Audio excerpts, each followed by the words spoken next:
Ay mənim gözəl dostlarım, tapmacalarla aranız necədir? Yadınızdadır, məktəbdə o qədər tapmaca öyrənirdik. Dərsliklərdə tapmacalara çox yer vermirdilər. Mənim də bir adətim var idi.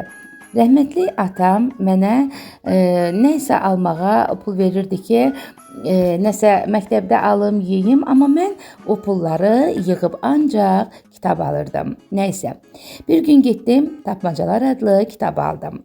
Ay Allah, bütün günü evdəkiləri dəngələmişdim bu tapmacalarla. Hətta gələn qonaqlara da bu tapmacaları verirdim. Çox bilmiş kimi dayanıb onların cavabını gözləyirdim. Hamısını bezdirmişdim.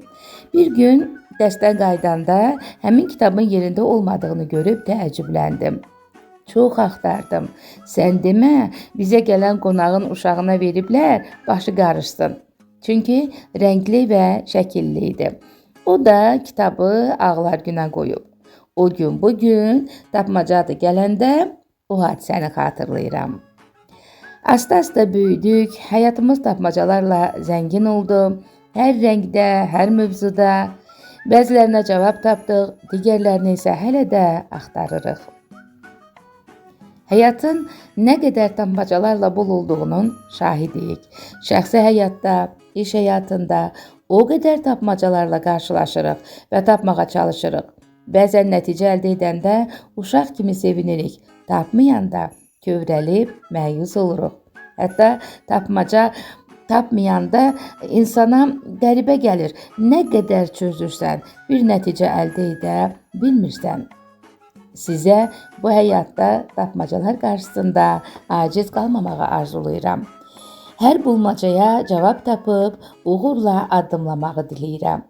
Həyatımız tapmacalarla dolu olsun.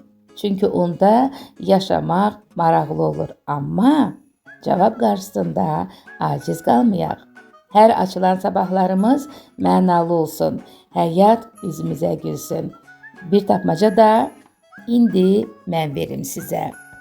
Bu əşyanın adı Qurani Kərimdə çəkilib. Bir dəfə yalana səbəb kimi, ikinci dəfə sübut kimi, üçüncü dəfə şəfa mənbəyi kimi.